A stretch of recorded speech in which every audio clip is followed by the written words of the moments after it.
क्या जुपिटर एक field star है? हम तो बचपन से ये पढ़ते आ रहे हैं कि जुपिटर एक जायंट प्लैनेट है। So why am I saying this? Jupiter में कई सालों से स्टडीज चल रहे थे और इन स्टडीज से हमारे सामने कई सारे इंटरेस्टिंग सवाल खड़े हो गए। एंड रिसेंटली JWST यानी जेम्स वेब स्पेस टेलीस्कोप ने हमें कुछ इंफॉर्मेशंस भेजे जो मैंने इस वीडियो में डिटेल में एक्सप्लेन किया है। आप चाहो तो वो जाके देख सकते हो, डिस्क्रिप्शन में आपको लिंक मिल जाएगा। एंड आज के इस वीडियो में हम जानेंगे कि क्या जुपिटर एक फेल्ड स्टार है और अगर जुपिटर एक स्टार बन भी जाता तो क्या होता। सो हेलो दोस्तों, मैं हूं गौरव और हमेशा की तरह आप देख रहे हैं Gyan factory. So let's get started.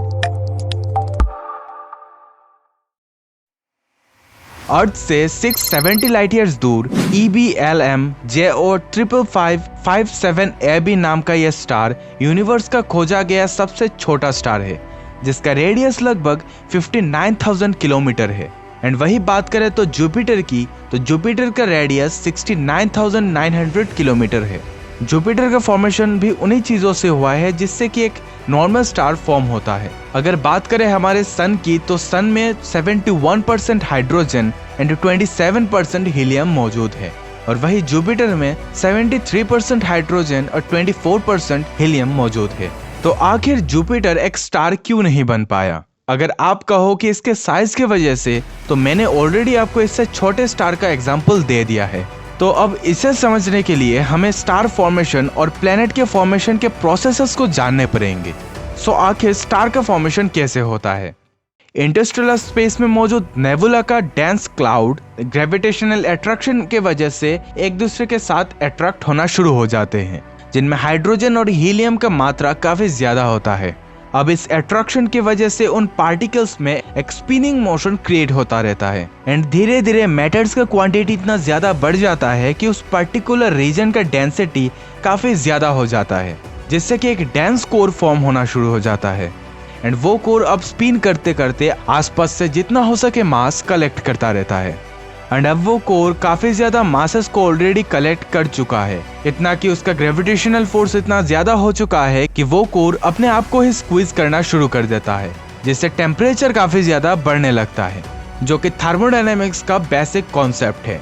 अब इसके कोर में प्रेशर और टेम्परेचर के बढ़ने के कारण इस कोर में मौजूद हाइड्रोजन और हीलियम में फ्यूजन होना शुरू हो जाता है। अब इस प्रोसेस के दौरान वो कोर ऑलरेडी जितना हो सके मास गेन कर चुका होता है एंड जो मासेस वो कलेक्ट नहीं कर पाता वो उस कोर के अराउंड एक एक्रीशन डिस्क का फॉर्मेशन करते हैं।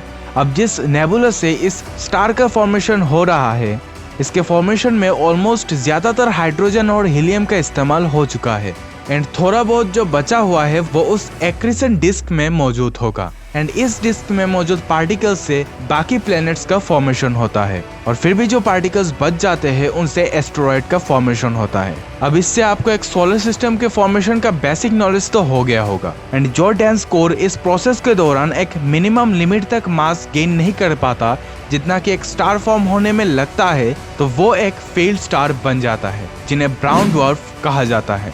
बट इस केस में जुपिटर एक ब्राउन ड्वार्फ भी नहीं है, बल्कि जुपिटर तो उस एक्रीशन डिस्क के बचे कुछ मैटर से बना है, ठीक जैसे दूसरे प्लैनेट्स बने हैं। एंड अगर आप सोचते हो कि बाकी प्लैनेट्स का मास भी अगर जुपिटर के साथ ऐड कर दे तो एक जुपिटर स्टार बन सकता है, तो भी आप गलत हो, क्योंकि इस सोलर सिस्टम के फॉर्मेशन में सन ने ऑलमोस्ट सारा मास से खुद गेन कर लिया। तो हम जुपिटर को एक फेल्ड स्टार या फिर एक ब्राउन ड्वार्फ भी नहीं कह सकते, क्योंकि एक ब्राउन ड्वार्फ होने के लिए जुपिटर का मास मिनिमम इससे 13 टाइम्स ज्यादा होना होगा। अब क्या होता अगर जुपिटर एक स्टार बन जाता? तो इस केस में हमारा सन आज के मुकाबले काफी छोटा होता, बिकॉज जुपिटर को स्टार बनने के लिए रिक्वायर्ड मिनिमम मास चाहिए होगा।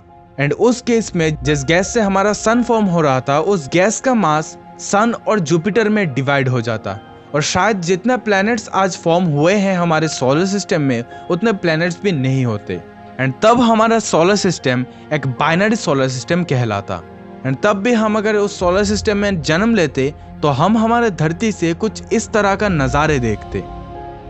खैर ये हमारे सोलर सिस्टम के लिए अब तो पॉसिबल नहीं है, लेकिन यूनिवर्स में मिलियंस ऑफ ऐसे बाइनरी सोलर सिस्टम मौजूद है जिनमें भी शायद लाइफ एग्जिस्ट करते होंगे।